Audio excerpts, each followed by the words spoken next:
ZNS Total Sports is brought to you by Fourth Terrace Diagnostic Center. Good evening, Bahamas. I'm Amajal Knowles with your Saturday sports. Kicking things off with some basketball action with day 2 of the Bahamas Basketball Federation's Bunny Lavardi National Round Robin Tournament in the books.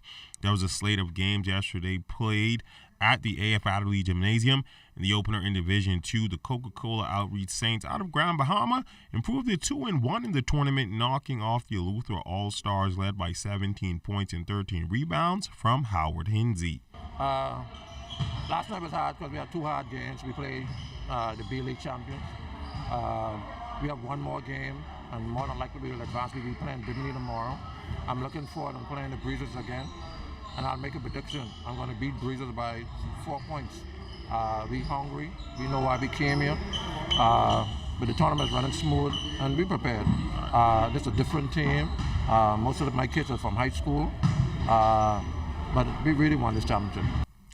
In Game 2, still in D2, your NPBA champs, the Breezes High Flyers, continued their winning ways, steamrolling past the South Andrews Eagles 91-50, led by 20 points from Blind Saunders. In Game 3 over in Division 1, the Abaco Elite, who have looked like one of the top teams in the tournament, put on another dazzling performance paced by 20 points from Chauncey Cooper. They would blow past the Bimini Knights 75-51. The Knights still in search of their first win of the tournament. First 2 days, actually the first day was we got off to a slow start. But in the end we kind of picked it up, but it was a little too late. The second day, the guys kind of got more on the defensive rhythm, and we kind of more got things together and started scoring more efficiently. No, we're looking forward. It's most definitely going to be between us and the Giants. We're looking forward to bucking the Giants again. Like I said, our first game was kind of rough. We got off to a sloppy start, but our aim is to get back at the Giants again. In Game 4, the Eleuthera All-Stars would rebound from their earlier loss and would escape past the South Andrews Eagles in one of the more competitive games of the night, 70-65. Christoph Roberts was the high point man there with 12 points for Eleuthera. We just stick with it. We continue to play defense and battle. It was a hard-fought game. Both teams wanted it badly because each one of us had a loss. So we don't want the next loss. So we had to battle to get the win. Yeah, now your team is 2-1 on the tournament. They've been looking pretty impressive. What is the ultimate goal for your team? We're trying to take the trophies to Bryland. That's it. That's our goal. We're just trying to take some hardware to Bryland. And today, a big one here in the capital for the Bahamas Basketball Federation as they hosted their annual general meeting and general elections. New president at the head of the country's premier basketball body, Mario Boleg, who is certainly not a new face, previously serving as first vice president of the federation. He is now the new president. Speaking with our news team, Boleg says he plans to hit the ground running. What we're going to do is meet and try to appoint committees. We want to appoint directors for development of the game for men and ladies throughout the North, Central, and Southern Bahamas, and have those directors who will be responsible, having assistant directors and committees that will allow us to have a longer arm reach throughout the land and breadth of the Bahamas, because the majority executives are presently living in New Providence, and in order for us to be successful, we must have committees that will help us achieve the goals we want to do if we want to take basketball to the next level. Boxing news, the official weigh-in for tonight's big boxing match taking place last night at Compass Point. The event, the Backyard Rumble 2, headlined by Bahamian boxing legend Sherman Tank Williams.